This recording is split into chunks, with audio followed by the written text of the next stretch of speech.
Now then, Izzie Derry. She's in the building, or the virtual building anyway. I just wanted to start off with, I wanted to know what your claim to fame was. Have you got any like, do you know what I mean? Like sort of claims to fame? I guess. I can think of like a few things, I guess. I mean, like I supported Ollie Murs when I was 18, Oh and I wow, feel that is a good one. like probably yeah, maybe that one. And then for like the older crowd, I've supported the band Fairport Convention. Oh yeah, yeah. Like people that like kind of folky music might find that a bit more impressive than Ollie Murs.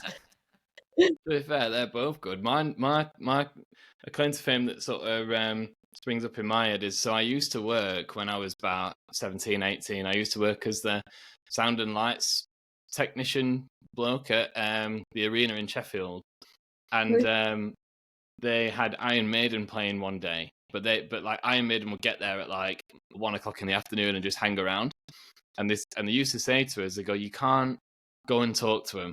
Like if they come up and say hello to you, then that's fine, fair game kind of thing. But they don't want to be hassled. They're hassled all the time.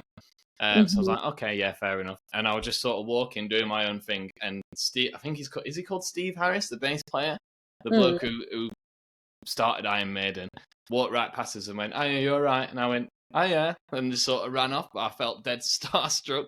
The only time I've ever felt starstruck, I was like, "Oh my god, that's Steve Harris." Um, so that'd be mine. That's but awesome though. but yours win. Yours definitely win. No, it's not a competition. No, it is, and you've won. But yeah. So I just wanted to know. So obviously you've been doing this for how long? How long you've been doing this? Like a fair few years now. Yeah, probably like 10 years, like focused, I guess. Yeah. Focused, I don't know, focused is a weird word to say, but like 10 years with intent, I guess. So like doing it seriously. So I imagine that you're sort of the same as everybody else, where you like get an interest really young and you just start going from there. Yeah, so I guess like, I don't know, like I had like piano lessons when I was a kid and then like ended up having singing lessons and then taught myself how to play guitar and then was just like started writing songs after that when I was about 15 and then I was like this is what I want to do and got really just went for it I guess. Yeah. So like, because you had piano lessons, and like, do you know how to read music, or have you got any sort of music theory knowledge? Yeah, so I mean yeah I'm like quite good at reading music and like I did up to like grade 5 music theory and did Oh, did you? yeah so um would say like I wouldn't say I'm amazing, but I would say I have a reasonable knowledge. Yeah. No, that's really interesting though, because like a fair amount of people that I speak to don't know any music theory. They just sort of know, on the guitar, you know, sort of know where a G chord is and a D and an E, and how they all fit together and that sort of thing. But I ain't come across anybody just yet who's got as much music music theory knowledge as you. And I assume that like when you're writing your songs, you apply it all. You don't just sort of rock up at your piano and play anything. You just sort of go, right, I'm in the key of C, for example. I guess maybe subconsciously, like I know what chords work together, but equally, Yeah, like I don't go, oh, I'm gonna start on the fourth and then go to the fifth and then go to the first. I don't do that. It's not like a plan. It just kind of the knowledge is there, but I'm not like consciously choosing to use it. But I think I don't know, for me it just comes in handy like when working with other people, being able to communicate to them what it is I'm doing, what I want them to do. Like for example, my last song, like I wrote all the strings for it, and if I hadn't been able to write that in sheet music, then like that would have been a problem. yeah. So how did you go about? Because I assume you don't play any sort of string other than the guitar. You don't play any like violins or anything like that. So how did you know? Did you do that on the piano and then transfer it to sort of notation? Yeah, so I mean I was quite lucky as well. I got mentored by a guy called Andrew Stewart Buttle in string composition. Okay. So Um, that was really handy, and I did a lot of that in my degree as well. So it's just like, where, so like a violin has this range, a cello has this range, viola this range, and you can just then choose, you figure out kind of what intervals work in each, like between each instrument. It's basically, so each instrument plays a note, Yeah. and you just go, okay, that one's going to play that, and then you kind of create the chord with weird inversions, and then kind of create all the passing notes and the melodies and stuff in between that, I guess. So yeah, Right. you do it on the piano. Very long answer to a short question. No, not at all. I mean, I find that really interesting because like the way that I would interpret that is if I've got a guitar part, then because I learned to play the guitar. That's the only instrument really that I took on, properly seriously. So when I'm trying to explain something to somebody, I'm like, right, I'm in the key of whatever. I'm playing these chords. I'd like you to play the first inversion of these chords while I played the root notes, and we'll see where if the melody comes in. And that's sort of how I did it, rather than actually sort of writing it all down properly. So I find that really interesting that you've written it on one instrument to be played on another instrument that's completely different. It's not though. I don't Is it know. not? Like, I guess Or is it just me that's like so easily no, impressed? no, maybe I guess, but like it's still, like, I think piano is like the best one to see it all on, because Yeah, it's just all laid out and they're playing the same note. It's just on a different instrument. Do you know what I yeah, mean? yeah. No, I get it. I think maybe it's just me being a simpleton here, but No, no, it's not at all, not at all, not at all. that's what you're doing. You're really just saying that I'm daft. No. No, I'm kidding. But so you obviously started playing the piano at a young age. hmm So how did you get into that then? Because again, correct me if I'm wrong, but I have the understanding that you should be playing the piano from like 4 or 5. Oh, as a piano teacher, Yeah. it's quite a hard one though, that little. Um, but yeah, so my mum just like wanted me to have piano lessons. So her dad was a jazz pianist, Oh, cool. when she was growing up, and like kind of interesting is he was in a prisoner of war camp during the Second World War, and Right. he started his own jazz band in the camp, Oh, um, wow. which is kind of like mad. But I think he unfortunately passed away when my mum was about like 15 or something. So I think she's always kind of liked like me and my brother learning piano to kind of carry on his memory, I guess. Uh, Yeah, yeah. that's really nice. I've always been a massive admirer of the piano. I actually recently took up lessons. So like it was so again, I've got this idea stuck in my head that you should be, really young to play the piano as, professionally or properly or whatever. You should start off really young. And I've started at 31. So I'm like a little bit behind, I think. No, no, absolutely not. I think I don't know, it's tricky. Like I think it's great learning when you're young, but equally like small children like aren't gonna really practice Yeah. unless like their parents are forcing them. Often sometimes you get one that really loves it and just kind of goes for it. But I don't know, I have a lot of older students, and I think it's kind of easier to teach older people sometimes because they're there because they want to be there. Do you know what I mean? So I think Yeah. in that way, like I think it's great to learn stuff when you're older, for sure. Yeah. Yeah. Well, hopefully anyway. Hopefully my lessons pay off. No, Um good. but so you've started on the piano then. How did the guitar come into it? I think I guess like had a couple of lessons I think when I was a kid on guitar, and then kind of got a little bit bored with it, and then I think when I was about 14 maybe, I watched the film, is it Moneyball?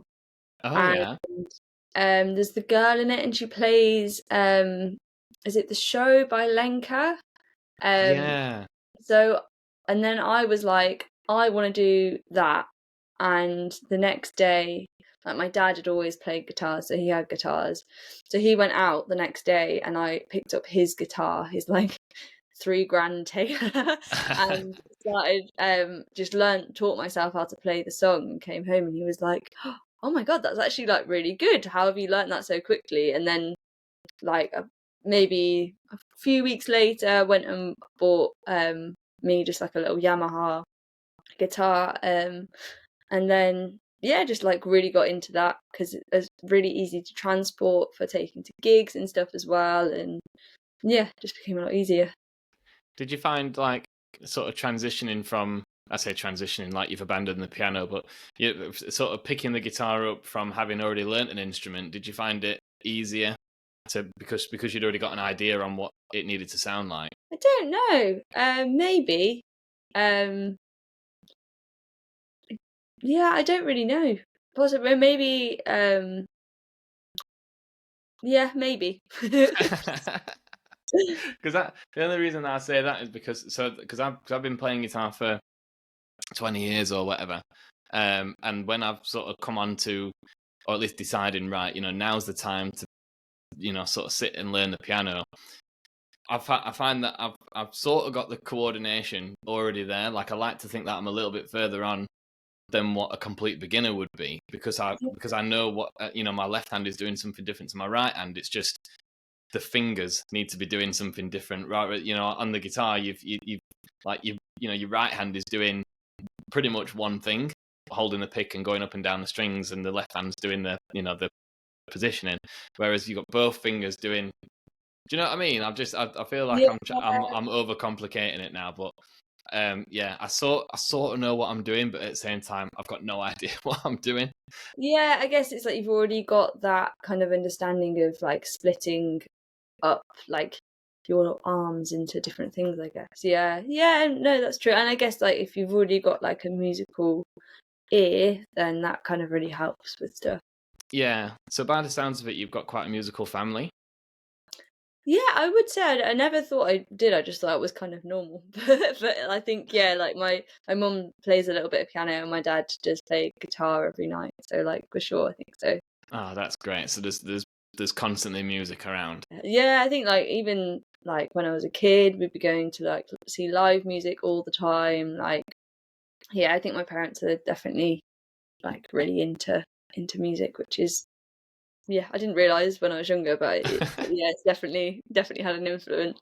Yeah, well, I mean, I didn't realize that both parents were sort of musical. So I'm interested to hear what sort of influences you've got because I imagine your dad being a guitar player and your mum being a pianist will have completely different, sort of favorite music that they'd like to play, which would then hopefully influence your taste. Yeah, so I guess like my dad is kind of a little bit obsessed with Neil Young.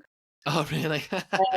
Like yeah, definitely really likes him. And then like my mum's like maybe a little bit more eclectic. Like she was really into like reggae and ska. I guess like in Coventry that was kind of quite big when she was growing up. But then like she also loves like Dave Matthews Band. Um and yeah, so she's maybe a little bit more versatile, but I think Dad's definitely like yeah, Neil Young, James Taylor, like older kind of folky people. Yeah, especially if he's got himself a 3 grand Taylor. Yeah, I can imagine him being into that stuff. yeah, definitely. I'm gonna tell you something funny now. So my dad's responsible for me playing the guitar because he's had guitars on and off sort of all his life, and he had when I was growing up, he used to have a I say the best 120 pound guitar ever because it keeps its tune like it's nobody's business, and it's really nice to play. It's great, but it's got this like a sort of wooden finish, not like that, a bit more like that actually, sort of Okay. that kind of finish.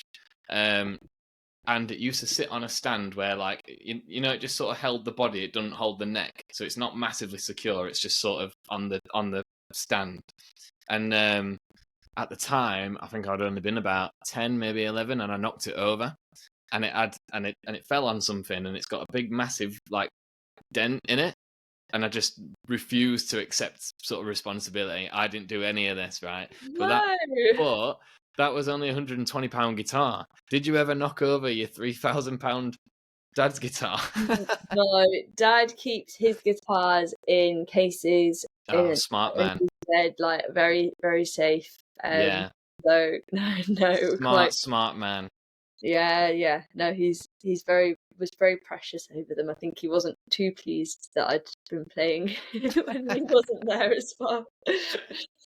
I know what you mean, actually. So that's a Fender Telecaster, and it cost me about £2,000, give or take.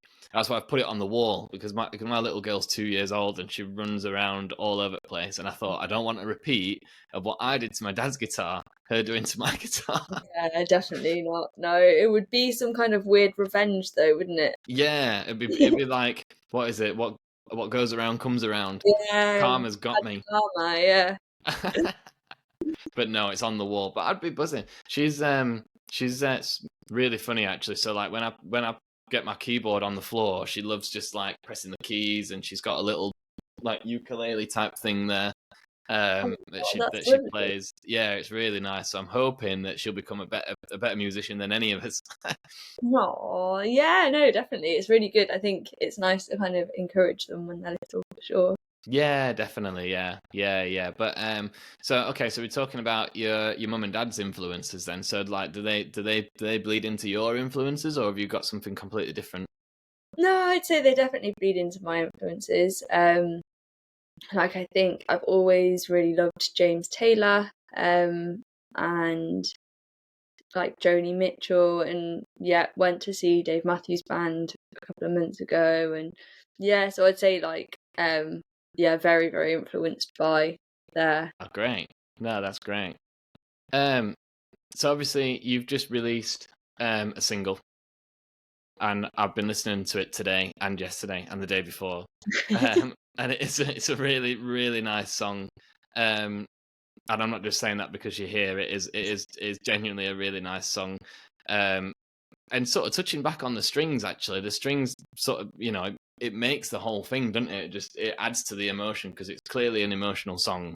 Um, do you sort of, one question that I did actually want to ask you about your music is, because a lot of your tracks do tend to be emotional, and they sound like they're from a personal place. When you're up, performing your songs, is there any particular song or section of song or lyric that you find particularly difficult to sing because it's come from such an emotional place, a personal place? I don't know, like definitely sometimes I think with the songs about like family and stuff like that, yeah, that can be quite hard, especially if they're there, I think. Like if if they're in the room, then it's a little bit more kind of emotional, I guess, but when they're not there, I guess there's a slight disconnect from it perhaps. But yeah, I think for sure when there's people in the room, and like I don't know, if my mum sat there and I've written like singing a song about her, then it's kind of a little bit more emotional Yeah. for sure. Do they know that the songs are about them when you're performing them? Oh yeah, no, yeah, I tell them. And then yeah, I think I wrote a song about me and my brother growing up together. Yeah. And I told him, I was like, "Oh, Jake, I wrote a song about you," and he was like, "Oh, that's really weird. Like, why would you do that?" Okay. Oh, glad you like it. Yeah. Oh, I won't be playing that while you're here. I don't think he's ever heard it, to be fair. Or if he has, he'd probably be too awkward to ever talk about it. That's funny. I don't think I have tried to write songs like that, but I'm no lyricist at all, and I haven't written songs for years and years. But I always really struggled to find the right words to what I was trying to get out. So that's why I sort of said recently on Instagram about your hard hitting lyrics, is because I really do appreciate the talent that it takes to write something as emotional and to be able to get the message across in such a clear and powerful way. Oh, So thank you. no, it's all right at all. Like, thank you for putting all this music out, because it's great, and that's, it's like I was saying earlier, it's the whole reason for having the podcast is to talk to people like yourself, because I just think it's amazing that there's all these people that are sort of knocking around that aren't getting the attention that they deserve, or at least not as much attention as what they deserve. So yeah, I really do think it's an amazing talent that you've got when it comes to writing lyrics, and that's not putting down the actual music either, because the music's great. I really like lyrics. Yeah, no, I think it's nice that you kind of recognize it. Like, I think always if someone compliments like my lyrics, I always take that like as more of a compliment than anything else, I think. So like, thank you. That's all right. Do you, when you're actually writing your songs, then does it tend to be sort of lyrics first, or music first, or does it really depend? I would say like I probably come up with some words for the song that's probably like the first thing, but like it wouldn't be all of the words for the whole song. It might just be like a few things that I'm like, oh, like that would make a good verse, or that would be like a good chorus or something, and I'll just pop in my head, and then at some point I'll get back to it and like kind of progress it further with music, and then maybe I'll come up with like some chords and a melody for the verse, like to finish that off, and then I'll kind of insert the rest of the story, I guess, like that. Yeah, yeah, because I again, I find it interesting, like other people's sort of process in writing songs, because again, I haven't written songs for years, but I always found it easier to write the music first and then listen to the music over and over and over again and see if a melody, like a vocal melody, comes into my head first, and then bit sort of words around it. But I know a lot of people don't do it like that. Um, Yeah, so I guess it's just whatever works for you, I guess. So Yeah. like when you first started writing songs, then is there any? Do you remember taking on any sort of approach like that, or did you literally just go, right, I'm gonna sit at my piano or my guitar and just whatever comes out comes out? Trying to think. Think maybe when I started it might have been more like instrument led. Like maybe it was more. I think it was a little bit more like I'd start like just strumming chords and then develop like a melody and lyrics on top. But then obviously like the songs I was writing when I was 15 was quite bad. So I think maybe it's a thing of like once you get into writing a bit more and like it becomes kind of part of your being, that like it becomes more of a natural thing. I don't know.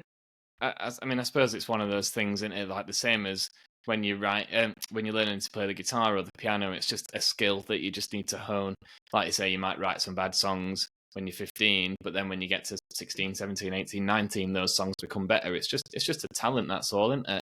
Yeah, for sure. Yeah, definitely. But so with the single that you released sort of recently, do you remember how that first came about? Like, do you remember sort of when you went, oh, these chords sound nice, or this, sort of bit of lyric Yeah, is nice? I think I was doing the washing up. As I all think, great songs start. yeah, and then um, I think I might have. No, I don't know. It was all kind of. I think it's for me. It's kind of like when things are happening in life, I'll like just I guess maybe write songs to kind of cope with whatever's happening almost. So like I think maybe the verse lyrics, like I think like the first verse, it starts with like I made you laugh at the funeral, I'm not good at being sad, guess I learned that from you. And I think we had just been to a funeral, and I had like just like my mum was crying, and I just made some weird joke to like make her laugh and forget that she was crying. Do you know what I mean? So I think like must have been, maybe that was the first lyric, and then kind of, yeah, maybe a few days later was like washing up or something, and then came up with the that chorus, kind of melody, some of the lyrics in there as well. Yeah. So like as well. So you've so by the sounds of it, you've sort of gone lyrics first with this one. Not necessarily every lyric in the song, but you that's where you've started, is on lyrics. Then Yeah. because there isn't any guitar, is there, in this song? Or if there is, then it's minimal. So you've obviously gone straight to your piano. Yeah, I think a lot of the time I'll write music on piano now, like um just because it just makes like a lot more sense to, I don't know, just you can see all the chords and everything there, and it's kind of just a little bit more like flowy. Mm. But then sometimes I'll switch it out and I'll be like, okay, now, like if I get a bit stuck, I might swap and go, okay, let's try it on guitar. Or if I think it doesn't quite flow in the right way on piano, like maybe we'll swap it for guitar, kind of thing. Yeah, so like, do you find, especially like on this sort of example where you've started off with lyrics, depending on what the lyrics are, I imagine that sort of sways your decision into sort of where the song's gonna, sort of go to? Because like, for example, you're talking about making your mum sort of laugh at a funeral when she's already crying, so straight away that the setting is quite sort of somber, isn't it? It's not a happy sort of subject, so you're not going to go in with with a 4 chord pop song. Yeah. No, so you're trying to keep things sort of minimal. Do you find that when you're writing your songs, that's the sort of approach that you take when it comes to instrumentation? Yeah, like I think like that track would have sounded really odd if I put like electric guitar, Yeah, drums, and bass on it and like really like went like that. I think that would be kind of weird to do. So I guess like you yeah, just it's not like a conscious decision, it's more like a like instinct, like that would be weird to do that. Do you know what I mean? So let's do this thing. Equally, like some of my songs are a little bit more heavy, and then like they would work better on electric guitar. So then the song goes over to that. Or maybe sometimes I'll just start and I'll write like a little riff on electric guitar, and that happens with that. Do you know what I mean? yeah, definitely. Just because, so going back to sort of saying, how I really like lyrics, and I used to love analyzing lyrics. Like, sort of one of my favorites, so weirdly enough, is Fall Out Boy. When they were, like in the sort of mid 2000s, when everybody just loved emo music for some reason. I find that a lot of that style of music and sort of rock music, the lyrics tend to be really depressing or really like sad and really quite serious. But then, the backing music is fast-paced guitars, or it might just be rock guitars in general, or it might even be pop songs, when really they probably should be, piano and strings, and it would be equally as powerful song. But it's not. It's against something completely different. So that's why I keep sort of referring back to lyrics and instrumentation, because I'm interested to know what other people's sort of processes when it comes to putting the right sort of music to the right lyrics, if that makes sense. Okay, I can understand what you're saying a little bit more now, actually. Yeah, but then I think for me, like, I guess it probably goes back to like the music I listen to, like the my like me like and my music that I create. Like, I guess for that, I would like that's the kind of thing that I would do with that song. Do you know what I mean? Whereas I don't know, someone that's in like a metal band would probably do something very, very different for Yeah, yeah, for like for what they do with yeah, personally. yeah, I I know don't what you're know. saying. Yeah, yeah. This is completely off topic, but have you ever been to a metal concert, a metal gig? No. Some of them, right? I mean, I haven't been for years and years and years. Well, I remember going to one, and it is just like you're not listening to the music, you're literally there just to fight. And I'm like, what? Why have I paid like 30 quid to get in here just to scrap? I could be doing this on the street outside. But Mhm. anyway, that's sort of by the by. You're probably not going to get any fights at your gig on Sunday, are you? Well, it depends actually. It depends how England do. They might be all scrapping Yes, in yeah, there. I was gonna say. Yeah, I mean, I hope not. Like, yeah, I'm gonna put like cushions and blankets on the floor and give everyone free cake. So I'm not sure Ah, quite the the fighting vibe. ah, you've got me sold. Then if there's cake and cushions, I'll be there. Other than this gig that's on Sunday, then what else have you got on the pipeline? So I'm playing at Temperance in Leamington Spa on what date's that? I think it's the 21st. Okay. Um, playing in Burgess Hill, 28th. Um, like Brighton Coffee Festival on the 11th. playing at the Tin on the 24th of August. So just like just a few more shows here and there, like to finish off the summer, I guess. I don't think I've got any more festivals now. Other than the coffee one, but that's kind of like a little thing. But yeah. Do you get like free coffee if you're playing? I don't really know, to be honest. It's just I think my friend works in a coffee shop and he asked me to do it, and I was like, yeah, I'm free on the day, so why not? Oh, you should demand it. You should put it on your roster for the day. If you want me to come and Yeah. play, you have to supply me with free coffee all day. Well, to be fair, I think coffee's like really bad for your like Okay. voice. So I never, whenever I really like coffee, but whenever I'm like singing, I don't have coffee that day. Yeah. Just to try and help with stuff. See, like I always try.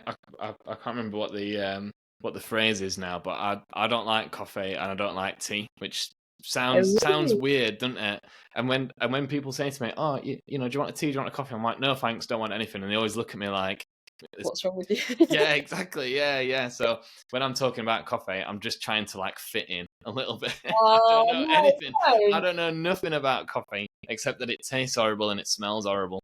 I mean, that's fair enough. I don't think it's particularly good for you, so it's That's why. That's why I yeah, stay away.